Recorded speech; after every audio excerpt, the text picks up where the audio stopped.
¿Dónde estaba Pablo en aquel momento cuando escribe esta carta? Estaba en la cárcel, estaba preso, ¿ya? Y nosotros cuando leemos Filipenses, por ejemplo, puntualmente, repite varias veces respecto al gozo. Gozaos en el Señor, otra vez digo, regocijaos en el Señor siempre. ¿Y dónde estaba Pablo? Encarcelado. 4 cartas fueron escritas mientras estaba él en prisión. La cárcel de aquel tiempo sin duda que no eran las mismas cárceles de ahora. Sin duda que un preso en aquel tiempo, ¿cierto? Sus condiciones no se parecían en nada a las condiciones de este tiempo de una cárcel. Eh, el frío, eh, la mala higiene, el descuidado de los alimentos, cuántas cosas, ¿cierto? Que son muy distintas y que hacen aún más desagradable, más horrible la experiencia de estar encarcelado. Imagínense estar encarcelado por una razón injusta, más encima. Súmele eso. Eh, y Pablo estaba en esta situación. Y Pablo en esta situación escribe estas cartas, dentro de la cual está cierto Filipenses. Y agradece a los hermanos en oración de las preocupaciones que los hermanos tenían por él, en ayudarle, en colaborarle, satisfacer sus necesidades. Y dentro del texto tenemos, ¿cierto?, de que él agradecía a los hermanos de la preocupación, de la atención que tenían por él, pero aclara también el versículo 11 de que no lo dice, ¿cierto?, porque tenga escasez, no lo dice porque es que me falta algo, por lo tanto agradezco a ustedes su amor, ¿ya? No es que a él le estaba faltando algo, ojo, estaba en la cárcel. ¿Cuánto alimento al día tendría? No sé, es muy probable que quizás uno fuera el alimento del día, y no más que eso. Pero él dice, no, no es porque yo tenga escasez, porque he aprendido a contentarme cualquiera sea mi situación. Y justamente en la cárcel, en una cárcel fría, quizás con otros presos que habían muerto al lado de él, porque así era en aquel tiempo, muchas veces dentro del castigo estaba también que los muertos no los sacaban para que los demás presos murieran por causa de infecciones, ¿ya? Y allí estaba Pablo y le da gracias a los hermanos de su atención y su cariño, pero dice que no es porque tenga alguna necesidad. ¿Y qué quiere hacer Pablo? Enseñarle algo a los hermanos, lo cual también nos quiere enseñar hoy día. ¿Qué nos quiere enseñar? En la cárcel, fría, húmeda, llena de necesidades reales, sin duda que es así, de manera injusta, estar allí encarcelado, sin alimento, sin tomar agua, caminando, ¿cierto? Abriendo una llave, tomando un vaso de agua, sin comida, ¿cierto? Mínima y quizás una vez al día o quizás a veces días pasaban de largo. Él le decía al hermano, pero no es porque yo tenga necesidad, porque he aprendido a contentarme cual sea mi situación. He aprendido a contentarme. Vamos a ir, ¿cierto? Sacando cosas, ¿cierto? Del texto. Pablo nos dice que él aprendió a contentarse. ¿Ya? Contentamiento, por lo tanto, no es como una virtud que cae del cielo sobre usted, ¿cierto? Y ¡pum! Usted ahora es contento. Pablo dice que él aprendió a contentarse cual fuera la situación que él estaba viviendo. Hay un aprendizaje, es algo que se aprende. Es algo, ¿cierto?, que en el tiempo se adquiere, ¿cierto?, de la manera de conocer algo, leyendo algo, buscando algo. Dice Pablo, yo aprendí a contentarme cual fuera mi situación. El autor del libro Pecado Respetable, en el capítulo de la falta de contentamiento, dice que el descontento es el sentimiento que surge cuando las circunstancias adversas se prolongan sin cambio alguno y no podemos hacer nada para modificarlas. Cuando las circunstancias adversas, ¿cierto?, están ahí, se mantienen, ¿cierto?, viene el descontento porque ¿qué hago para que esto cambie? ¿Qué hago para que esto ya no siga así? ¿Qué puedo hacer? Y vemos que no encontramos solución a estas cosas. Y viene el descontento. Y el autor alude a cosas de la vida cotidiana. 4 puntualmente habla de la soledad, por ejemplo, en la edad madura o vejez. No haberse casado aún y ya, como se dice, ¿cierto? En la, en el, en el colectivo, ¿cierto? Que parece que el tren, ¿cierto? Ya se va. Y ya estoy de avanzada edad, ¿cierto? Ya estoy solo. También, ¿cierto? Por otro lado, alude a la infertilidad, de estar casado como corresponde, pero no poder tener hijos. La infelicidad en el matrimonio, que las dificultades a veces pasan por sobre la alegría o el gozo, ¿cierto? De estar casado y cuesta lidiar con esas cosas. Y discapacidad física o una mala salud. Hay otras. Pero cuando miramos estas cosas, nosotros decimos, ciertamente, muchas veces también en el área laboral, en el tema laboral, por ejemplo. Muchas veces una enfermedad nos produce descontento. Una enfermedad nos puede producir cierto descontento.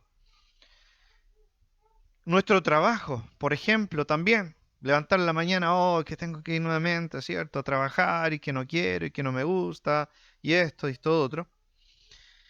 Ver que pasa el tiempo, ¿cierto? Soy soltero y tengo ya 40 y algo y no parece que soy tan feo que ya no le gusto a nadie y parece que ya no voy a encontrar con quién casarme y me deprimo y estoy ahí, ¿cierto? Triste. Ojo, estamos hablando de personas cristianas. ¿Ya? No estamos hablando de la gente del mundo acá. En todo este análisis no estamos hablando de gente no convertida. Estamos hablando de gente cristiana. De pronto una enfermedad. No sé, pues enfermedades quizás más lentas que el cáncer, pero que igual, lamentablemente, se prolongan en el tiempo hasta la muerte.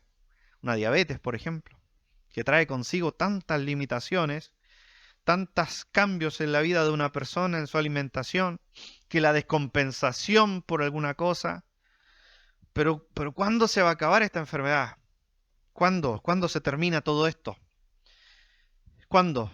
¿Cuándo me voy a casar? ¿Cuándo ya voy a tener mi casa propia? Entonces ahora, después de todo esto, nos preguntamos, ¿y si Dios no quiere que eso cambie? ¿Y si Dios no quiere cambiar esa situación? Uf, las cosas duras, ¿cierto? Y duelen sin duda que sí, alguna enfermedad, eh, pasarse la vida arrendando casa y no tener una casa propia, ¿cierto? Es un tema, es un tema.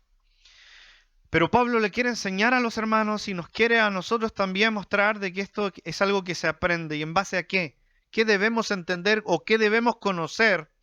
¿Para qué? Para que aún estando en la cárcel, con tantas necesidades que hay allí, yo le diga a los hermanos, gócense en el Señor siempre. Y no tengo necesidades, no estoy pasando escasez. Tengo lo necesario. Tengo todo lo que necesito, porque lo he aprendido. ¿Ya? Entonces también en base a esta evaluación o a este análisis que estamos haciendo, cuando llegamos, ¿cierto?, al versículo 13, todo lo puedo en Cristo porque Él me fortalece, empezamos a entender el sentido real que tiene esa afirmación. Ya, no como muchos lo usan, ¿cierto? Es de que puedo soportar las aflicciones, puedo soportar las dificultades que vengan en la vida porque Cristo me fortalece. Ese es el tema. No como, no sé, jóvenes que se presentan a una prueba, a un examen, no estudiaron nada. Todo puedo en Cristo porque me fortalece. No, la flojera ni la pereza nunca ha estado respaldada por Dios. ¿Ya? Pero se mal usa este texto, ¿no? Aquí Pablo lo que está diciendo que puedo enfrentar las dificultades de la vida porque Cristo está conmigo y Él me sostiene en medio de las dificultades. Entonces, cuando viene a nosotros, ¿cierto?, el descontento, cuando las situaciones externas nos empiezan, ¿cierto?, eh, vienen tiempos malos, tiempos difíciles, laborales, de salud, de la familia y todo eso, y empezamos, ¿cierto?, nosotros a estar descontentos. Y pareciera de que Dios se está equivocando. Porque eso es el punto. ¿Por qué el descontento es un pecado? ¿Por qué el descontento es un pecado, hermano? ¿Por qué? porque es pensar de que Dios está haciendo mal las cosas. Porque todo lo que a un cristiano le sucede y vive y nuestra vida está permitido y está bajo la orden y el gobierno de Dios. Todo bajo su control. Todo bajo su control, bajo su soberanía, bajo su decreto, bajo lo que Él estableció. Por lo tanto, cuando nosotros decimos de que la situación que estamos viviendo no es la que deberíamos estar viviendo, estamos diciendo Dios no es completamente sabio. A Él, creo que ahora en esta sí creo que se equivocó. Bueno, para empezar yo quiero tomarme para empezar a profundizar el texto, me quiero tomar de lo que Dios le dice a Job. Cuando Job hablaba, ¿cierto?, respecto a su integridad y todo, Job le dice algo ahora, y hermano, presta atención. Cuando lo leí dije, wow. Y le invito a usted que lo tome con responsabilidad. Escuche. Entonces respondió Jehová a Job desde un torbellino y dijo, ¿quién es ese que oscurece el consejo con palabra de sabiduría? Ahora, ciñe como varón tus lomos. Yo te preguntaré y tú me contestarás. ¿Ya? Si crees que sabes tanto, si tú crees que tus situaciones deberían ser distintas porque eres un hombre íntegro y cuidado, y cuando lo vemos al comienzo de Job, vemos de que Dios dice, temeroso del Señor íntegro. Y Dios permite todo ese proceso de prueba, pero sin embargo luego Dios, Job, él también, ¿cierto?, defiende su integridad. Y pareciera que lo que Dios está haciendo no corresponde. Job hasta en un momento, él maldice el día que nació. Ahora Jehová le dice, ¿quién es el que oscurece el consejo con palabra de sabiduría? Le pregunta a Job, es una pregunta. Entonces ahora le dice, Job, ahora ciñe tus lomos, porque ahora yo voy a hablar. Ahora escucha. Le dice, ¿dónde estabas tú cuando yo fundaba la tierra? Házmelo saber si tienes inteligencia. ¿Quién ordenó sus medidas, si lo sabes? ¿O quién extendió sobre ella cordel? ¿Sobre qué están fundadas sus basas? ¿O quién puso su piedra angular? Ahora fírmate, le decía. ¿Te crees bien valiente? Y bueno, ahora ciñe tus lomos como un varón y escúchame. Dios es sabio y eternamente sabio. ¿Y qué tenemos en el desarrollo final de Job? Diciendo, de oídas te conocía. Perdón, mi conocimiento no era como correspondía de ti, pero ahora mis ojos te ven. Qué maravilloso es el Señor. Qué maravilloso es el Señor. Pero eso mismo nos pasa a nosotros muchas veces. Job maldijo el día de su nacimiento. El día que se anunció varón es nacido. Job maldijo ese día. ¿Por qué? Pongámonos en la situación de Job. Él estaba pasando algo terrible. Usted y yo sabemos lo que Job estaba pasando. Usted y yo sabemos la conversación entre Dios y Satanás. Job no lo sabía. Job no sabía esa conversación. Porque Dios, de una u otra manera, estaba diciendo, Job es fiel. Job es fiel. Satanás, ya, quita lo que tiene. Hermano, toda su familia, todos sus hijos, todos sus bienes. Y se mantenía ahí. La mujer hasta criticándole. Recibiremos de Dios el bien y el mal no recibiremos. Le decía a él, hablas como las mujeres, cierto, insensatas. Desnudo hemos salido del vientre de nuestra madre y desnudo vamos a volver allá. Sea el nombre de Jehová bendito. Más adelante Job dice, aunque él me quitare la vida, yo en él esperaré. Aunque él me matare, yo en él esperaré. A ese punto llegaba la convicción de Job. Pero él no sabía que Dios estaba hablando con Satanás y estaba probando su integridad. Perdió todo.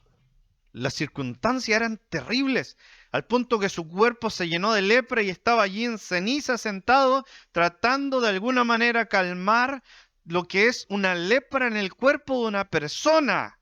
En esa situación es difícil estar contento. Es difícil estar contento. Pero no podemos olvidar, ni tampoco hay justificación para olvidar de que Dios está en control de todas las cosas. Y Él es más sabio que nosotros. Es más sabio que nosotros. Si Dios algún día nos quita un familiar y viene un tiempo de tristeza y aflicción, hermanos, Dios es más sabio que nosotros. Y lo que Él hace es su soberana voluntad con un sabio propósito y porque Él hace todas las cosas para la gloria de su nombre. Pero es difícil enfrentar muchas veces estas cosas. Es difícil. Es difícil. Job estaba pasando un tiempo muy, muy difícil, pero tuvo que escuchar a Dios y tuvo que bajar, bajar, bajar, bajar, bajar y llegar allá abajo y reconocer, no, me equivoqué, me equivoqué. Tú eres el Dios sabio, todopoderoso que extiende todas las cosas. Sus caminos son más altos que nuestros caminos, sus pensamientos más altos que nuestros pensamientos. Pero ¿cuántas veces nosotros con menos, yo creo que nadie acá ha pasado algo comparable con lo que Job tuvo que pasar. Con menos usted y yo estamos descontentos. Descontentos, hermanos. Una enfermedad, el trabajo. Y cuando hablamos del trabajo, permítame hacer una apreciación. Si su trabajo le impide congregarse y usted está descontento por ese motivo, bien. Excelente. Clame al Señor, pida al Señor, porque usted desea congregarse. Pero si usted está descontento únicamente porque no es el salario que esperaba y todo eso, bueno, es lo que Dios permitió en ese tiempo y en ese momento, y es como Dios está proveyendo a su familia y le está bendiciendo y no le está faltando aún nada. Y la misericordia de Dios está manifestada a través de eso. ¿Y cómo ser agradecidos? ¿Cómo no ser agradecidos de la misericordia del Señor? ¿O en medio de la enfermedad? ¿O sin poder lograr el sueño de la casa propia, que es el sueño de todos quizás, ¿cierto? Y que lamentablemente muchas veces se mete en la cabeza y se empieza, ¿cierto?, a casi como una obligación tener casa propia. Ojalá antes de los 30 años tener ya tu casa propia. Y lamentablemente nuestros jóvenes cristianos empiezan a escuchar todas estas cosas y dicen, ese es el objetivo, para allá tengo que ir, debo llegar a esto, debo estar casado a cierta edad ya, debo tener hijos a cierta edad ya, y se empiezan a trazar expectativas, metas que están lejos de lo que la palabra del Señor nos manda. Entonces, cuando nuestras metas, nuestras prioridades cambian a la luz de la Escritura, ciertamente, como los resultados no van a ser lo que esperamos, porque no es así, vamos a estar tristes y vamos a desconsolarnos y vamos a decir, pero ¿por qué no puedo casarme aún? ¿Por qué no encuentro a la persona que me pueda acompañar? Bueno, ¿sabes por qué aún? Porque no es el tiempo que Dios ha establecido para que te cases. ¿Por qué no puedo tener hijos si estoy casado con mi esposo? ¿Por qué no podemos tener hijos? Bueno, ¿y si Dios no quiere darte un hijo? ¿Y si Él no lo quiere hacer, hermano? ¿No es suficiente Cristo para ti, para que haya gozo en tu corazón? El soltero debe tener gozo completo en Cristo. Cuando se casa, está gozoso en Cristo. Si tiene hijo, no tiene hijo, debe seguir teniendo el mismo gozo en Cristo, porque Cristo es nuestro gozo. Él es todo para nosotros. En Él estamos completos. En Él estamos completos. Pero cuando cambian esas prioridades en nuestra vida y le damos más importancia a las cosas terrenales, pasajeras, temporales, bueno, viene la tristeza y viene la angustia. Y no tenemos el gozo que la palabra del Señor nos demanda como hijos del Señor. Hay cosas que no podemos cambiarlas y no las podemos cambiar, hermanos. Aún más, hermanos, la oración. La oración, hermano, no es para cambiar las cosas que Dios está haciendo o hará. La oración es para que nuestro corazón se apegue a la voluntad de Dios, descansemos en su soberana voluntad, esperemos su voluntad, esperemos el cumplimiento y la manifestación de lo que Él quiere hacer con paciencia y con gozo en nuestro corazón, porque lo que Él va a hacer es bueno. La oración no es para cambiar el plan de Dios. Cuando usted ora y puede estar de rodillas, puede estar ahí una noche entera orando, no es, lo que usted va a hacer no es de que va a ser de que Dios, como hablan mucho, ¿cierto? Ahí en las redes, ¿cierto? Estos predicadores, falsos predicadores, que tú cuando oras de esa manera, Dios se para de su altar, camina hacia ti y lo que tú pidas, Él lo va a hacer. No, no es así. No es así, porque Él es sabio y Él no hace las cosas conforme tú quieres o yo quiero, porque si no, ahí estamos mal. Ahí sí que estaríamos mal. Y gracias a Dios que Él hace lo que Él quiere como hombre, como Dios sabio, perfecto en sabiduría, completo, y no como nosotros que somos imperfectos. Y nuestros deseos no son correctos siempre. Por eso que debemos esperar en el Señor y en lo que Él quiere hacer en nuestro corazón. Pero se da cuenta muchas veces cosas así, tan simples, que en la mañana usted diga, ay, que no quiero ir a este trabajo, sin un sentido correcto, hermano, usted está pecando.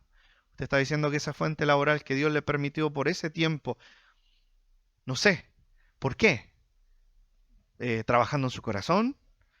Porque ahora su renta a lo mejor es menor a una que tuvo en algún momento, pero Dios quiere tratar en su corazón, quiere enseñarle a administrar ese menor fondo que está cayendo en su casa, o quiere mostrarle de que usted, aunque gane 100 o gane 10, en su casa no va a faltar nada.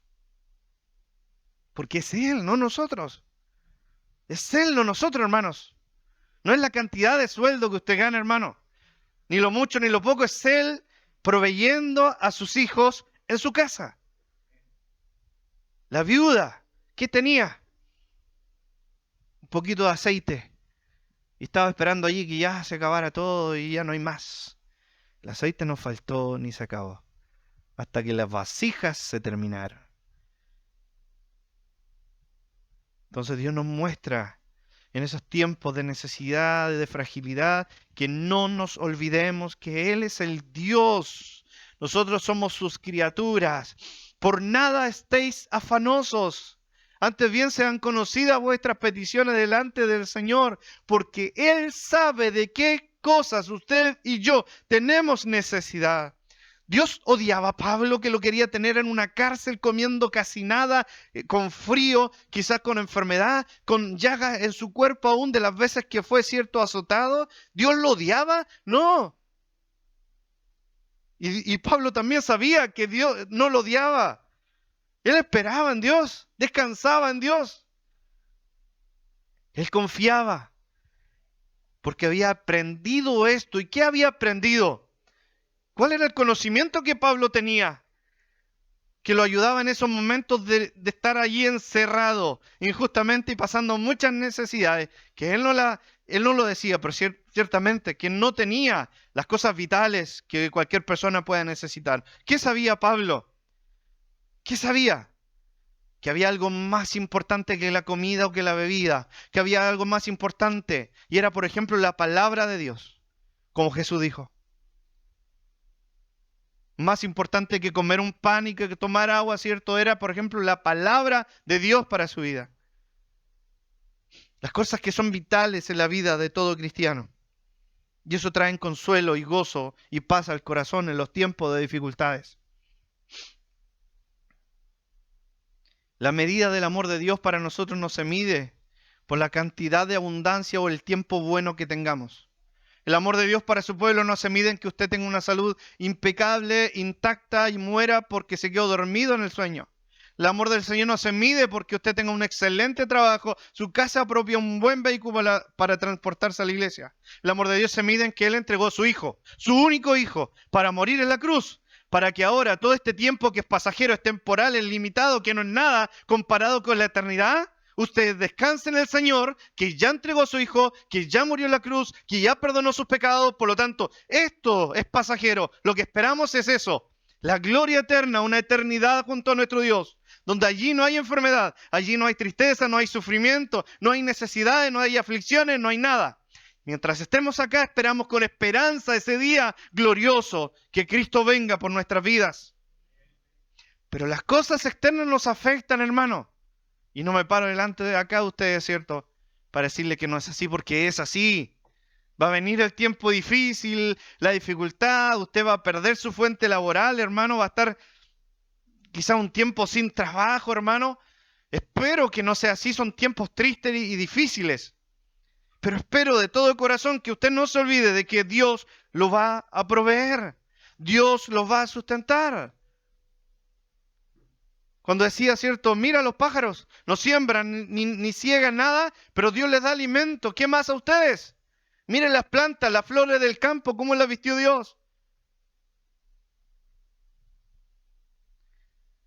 Veamos algunos ejemplos bíblicos respecto a esto. Elías, el profeta Elías. Dice la palabra del Señor que vino la voz del Señor y le ordenó profetizar de que no iba a llover. Venía, cierto, sequía. Hasta que nuevamente él profetizara. Iba a volver, cierto, a llover. Y Dios le dice, ve, al lado de un arroyo, el arroyo de Kerib. Y estaba allí, en el arroyo. ¿Y cómo fue alimentado mientras estaba ahí en el arroyo? ¿Cómo se alimentó? Unos pájaros venían y le traían alimento. Unos pájaros, hermanos. ¿Por qué? Porque Dios le dijo, ve aquí el arroyo, espera allí, y Dios mandó aves, hermanos, aves, que le traían alimento. Y mientras bebía el agua del arroyo. Se secó el arroyo. ¿Qué le dijo Dios? Ve, porque yo orden a una viuda que está allí, que ella te va a alimentar. Va el profeta. Esta viuda andaba recogiendo un poco de leña porque también estaban enfrentando los problemas de la sequía para pasar aquel tiempo, comer un poquito de harina que tenía allí con su hijo y morir, entregarse ya a la muerte porque había mucha necesidad. El profeta le dice, prepárame algo para mí también. Y no faltó la comida allí. Esta mujer preparó el alimento para el profeta de Dios. Muere. Imagínense. Primero estaba allí al lado del arroyo. Él profetiza, no va a llover, no llovió más. Al lado del arroyo es alimentado por pájaros, hermanos. Por pájaros es alimentado. Luego Dios ordena a esta viuda para que la alimente y va. Esta viuda obedece, ¿cierto? Y le da alimento. Estando que la viuda dice que el hijo, su único hijo, muere. Muere. El profeta clama a Dios y Dios le devuelve al hijo a la vida. Otro milagro más. Otro milagro más. Luego de eso se enfrentan los profetas de Baal. Se presenta y se enfrenta a los profetas de Baal. Ve el tremendo milagro de allí, del sacrificio que prepararon los profetas, el de él, cuando el fuego del cielo desciende y consume completo, ¿cierto?, el holocausto. ¿Cierto? Que lamió, dice el fuego, el agua y la piedra y todo y fue consumido porque Dios estaba con Elías. ¿Pero qué sucede esto? Que envían, ¿cierto?, a aquella mujer mala para matarlo, así mismo como él mató a los profetas de Baal y tuvo que huir al desierto. Cambió la situación. Él había estado en la presencia de una manera gloriosa, milagros tremendos, ser alimentado, hermano, ser alimentado por pájaros.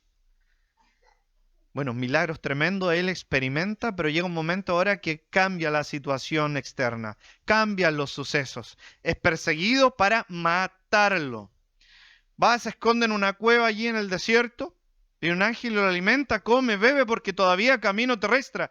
Y él quería morirse. Señor, quítame la vida, por favor. Y había experimentado tremendos milagros. Tremendos milagros. Pero ahora la situación externa era distinto. Lo querían y lo buscaban para matar. Viene el ángel nuevamente y le presenta, ¿cierto? Le pone la comida, come, bebe, largo camino terrestre. Y dice que luego, ¿cierto?, es llevado afuera por Dios y en algunas manifestaciones, ¿cierto?, sobrenaturales allí del clima, una tormenta, un torbellino, ¿cierto? Dice que la presencia no estaba, pero al final un sonido apacible, un silbo apacible y allí estaba Dios. ¿Qué cambió? ¿Qué cambió? Experimentó los tremendos milagros. Pero luego cuando lo quisieron matar, él quería morirse. Se sintió apesadumbrado, la situación cambió. Pero sin embargo, ¿qué le muestra a Dios? Con todos aquellos eventos que presentó delante de él. Que cuando él creía que no estaba pasando nada, pero cómo mira los milagros y todo lo que sucede. matar a los profetas de Baal, que descendiera la gloria de Dios, consumiera, ¿cierto? Ese holocausto. eh, el profeta decía, y ahora me persiguen para matarme. Bueno, Dios lo que le está mostrando después es decirle, mira, no en ese tremendo, cierta tormenta, en ese tremendo, cierto fuerte viento, estoy yo si no estoy allí. ¿Para qué? Porque cuando usted y yo creemos que parece que Dios no está haciendo nada, Dios está haciendo todo. Cuando parece que, no, es que parece que ahora no, Dios no está. Es que imagínate, puta, ¿cómo se llama? Pájaros alimentándolo, la viuda que lo alimenta, resucita el hijo de la viuda, después, ¿cierto?, descendiendo el fuego del cielo, pero sin embargo Dios estaba obrando porque había pueblo que había creído en Él, que no habían doblado sus rodillas a Baal. Pero pasa que el silencio a nosotros muchas veces nos hace creer que Dios no está haciendo nada. ¿Qué le dice Jesús a Nicodemo cuando tienen esa conversación y cuando le hace ver que es necesario que nazcas de nuevo? Le dice, el viento sopla, pero no sabemos. Sabemos que está soplando, se mueven los árboles. Bueno, así es la obra del Espíritu Santo como obra Él. Cuando nosotros parece que no lo vemos, parece que no está pasando nada, bueno, Dios está obrando. Entonces parece que cuando nosotros estamos secos, cuando parece que no nada está resultando, cuando parece que no se están cumpliendo como las lógicas de la vida. Soy joven, ya adulto y me tengo que casar y por qué no pasa nada? ¿Por qué uno llega a la indicada?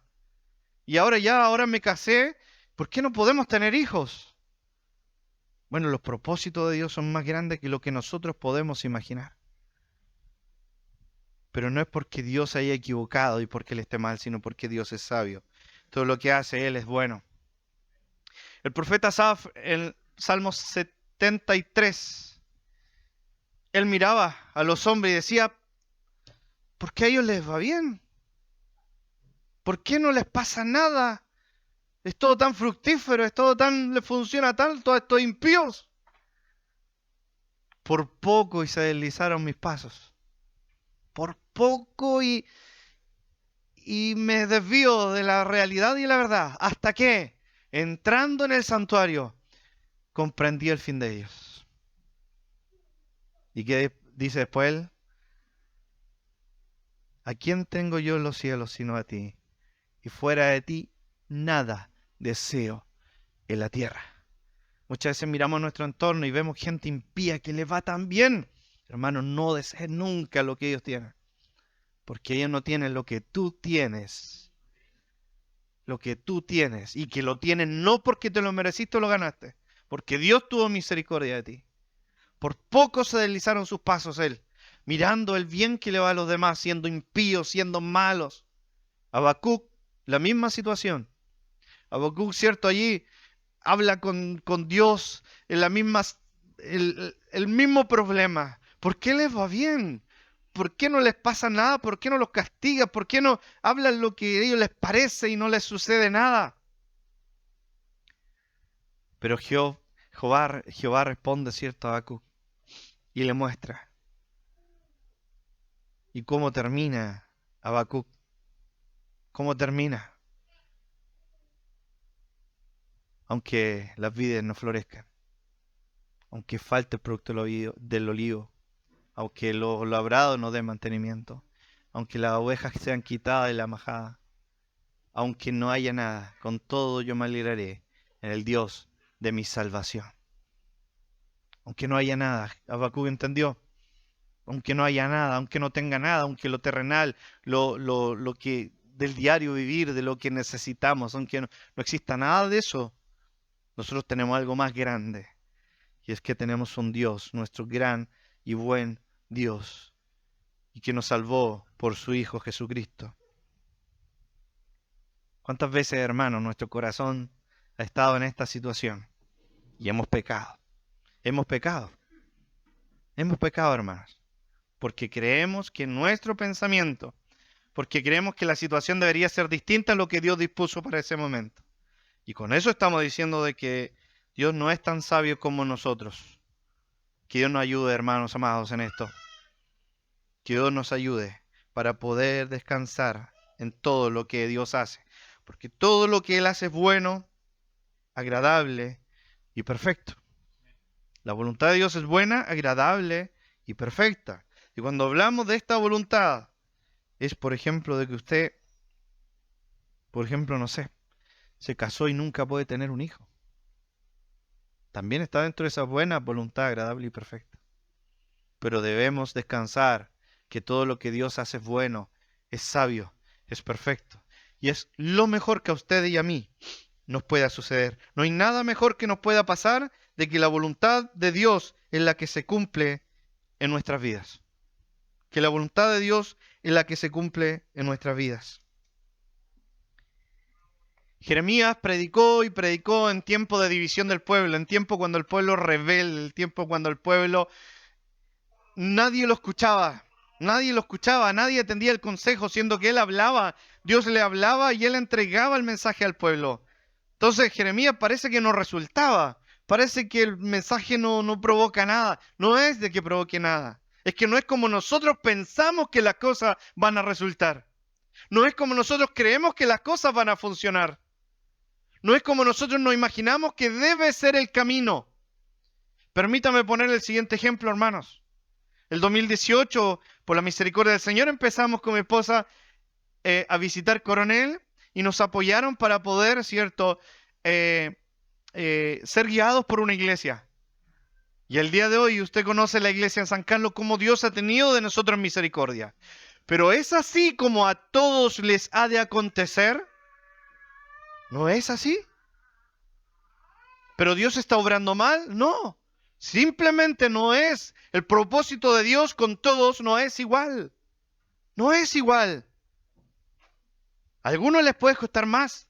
Para nosotros, cuando miramos lo que Dios nos ha dado, tener un templo, tener una casa pastoral, empezando muy poquititos, con mi esposa, orando al Señor por el pastor Miguel, lo primero que nos dijo, tenemos que orar para que Dios nos ayude en esto. Y todo lo que el Señor ha hecho es solamente milagro del Señor, hermanos. Milagro del Señor, nada nuestro. Pero no es la ley para todos.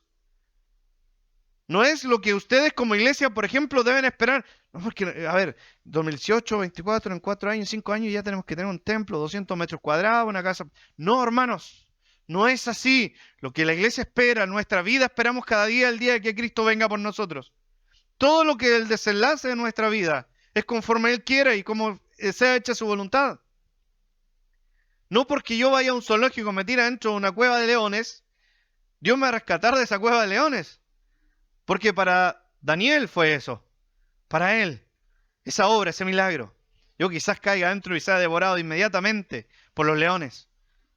Es porque no es el propósito para todos igual, hermanos. Algunos cristianos y buen cristiano pueden morir y una hermosa muerte de edad, en la vejez, descansando en su recámara ya porque su cuerpo se apagó, terminó. Pero puede haber un muy buen cristiano también que muera de un cáncer, un doloroso cáncer. Pero también Dios sigue siendo bueno y sus propósitos siguen siendo lo mejor para nuestra vida, hermano. Ahora, ¿cómo estar contento en esa situación? Que el Señor nos ayude. Concluimos siempre a esto, que el Señor nos ayude, hermanos. Porque nuestra reacción debería ser esta.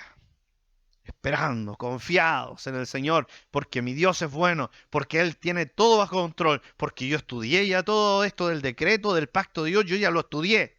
Yo ya estudié que Él decretó todas las cosas, las estableció, está todo ordenado, la divina providencia, ya lo tengo clarito yo. Hermanos, cuando a usted le falte, cuando su trabajo se termine de una vez, y usted tiene un hijo, 2 hijos, una esposa, con compromisos que cubrir, es distinto.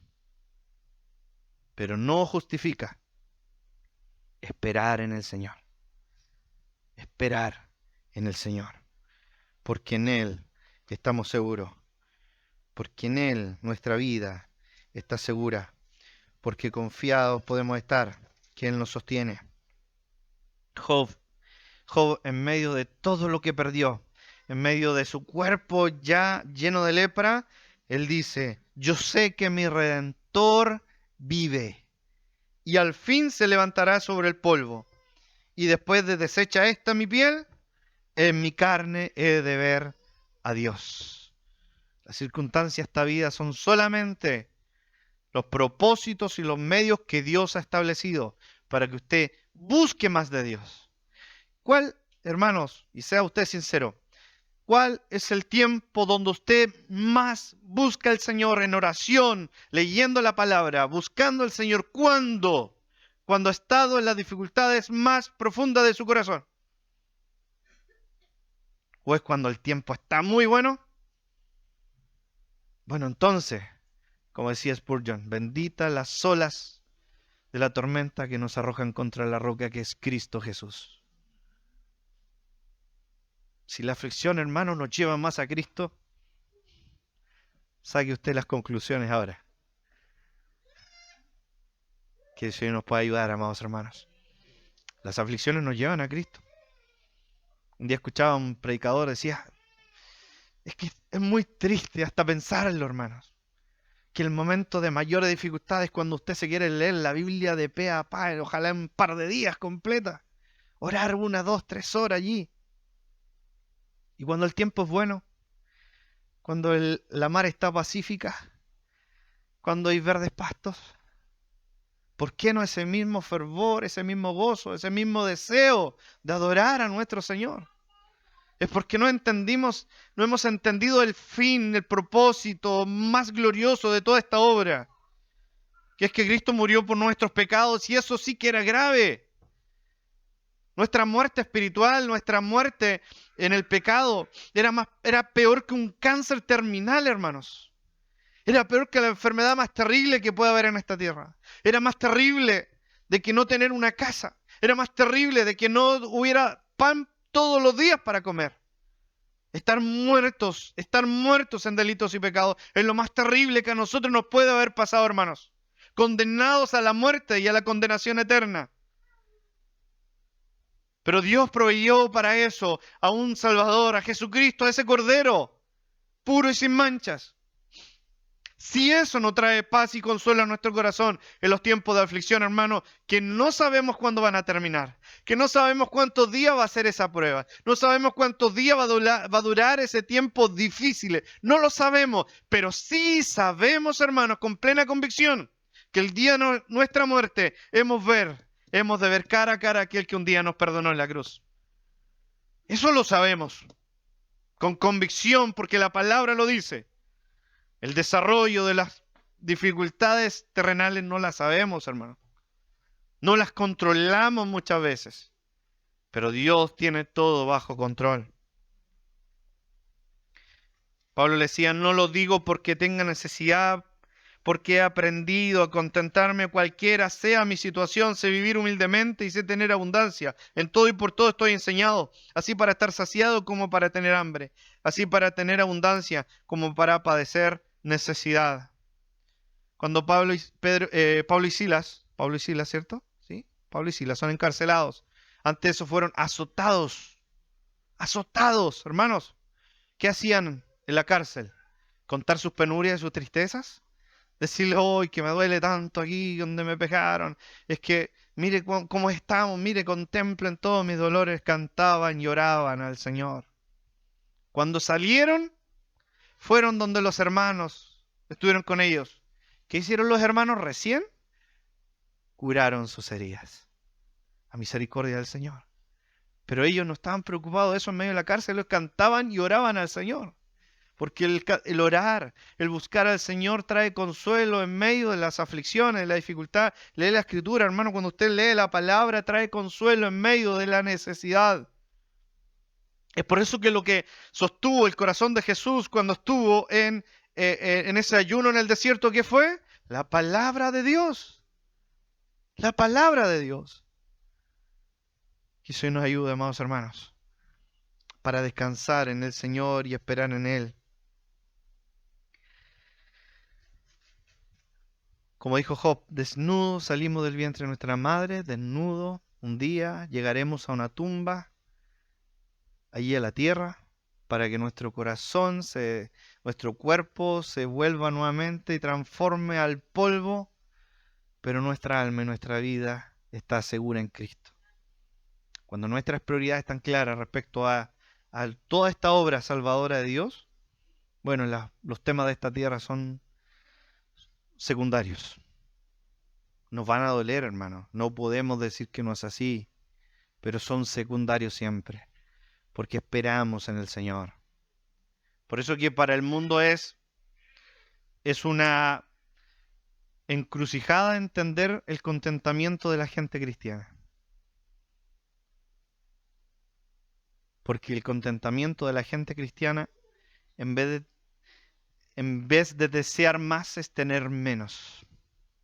El cristiano no desea tener más, desea tener menos. ¿Para qué? Para que siempre en nuestro corazón no se vea tentado a desconocer de que Dios es el que hace todo para nosotros. Y su misericordia es la que nos sostiene. ¿Quién nos ayuda, amados hermanos? ¿Cuál es su tristeza? ¿Cuál es su aflicción? Le invito a que se la entregue al Señor. Descanse en Él. Más que un bien terrenal, más que tener una casa. Un día le contaba a unos hermanos que tengo un tío cristiano, muy buen cristiano, temeroso del Señor, de avanzada edad. Pertenece a la iglesia evangélica pentecostal. Una vida de servicio al Señor, entregada. Bicicletas para allá, para acá, sirviendo, atendiendo locales. Recién él tiene 80 y algo. Recién hace un par de años lograron un departamento pequeñito propio, pero toda su vida arrendando, toda la vida. Mi tía falleció hace un par de años. Pero si usted hablaba con él, era un hombre que era feliz con su Dios. Feliz. Nunca preocupado de esas cosas terrenales, pasajeras. Y usted dirá, pero, sirviendo al Señor toda su vida, trabajando por la obra del Señor. Es que el tema es que no merecemos nada. Si nosotros creemos que algo merecemos, ahí nos pasamos a otro lado. Cuando usted entiende que no merece nada, pero que no merece nada porque es más que suficiente con la salvación que Cristo nos regaló, ciertamente siempre habrá gozo en su corazón. Y sea cual sea su situación, hermano, hermana, joven, señorita, usted esperará con gozo el tiempo y la voluntad del Señor. No te desesperes, joven, en casarte, si eres solterón. No te desesperes. Ama al Señor, sirva al Señor. Llegará el momento, llegará la persona indicada. Cuando te cases, no te desesperes. No te desesperes si no logras tener un hijo, porque quizás Dios no te permita tener un hijo. Pero tú estás completo en Cristo. No por estar casado estás completo. No por tener un hijo estás completo. No por tener tu casa estás completo. Tú estás completo porque un día Dios puso en ti su Santo Espíritu. Y ahora estás en Cristo. Y eres una nueva criatura. Y eso es suficiente para que en ti y en mí el gozo esté completo. Amén. Que el Señor nos ayude, hermanos. Oremos.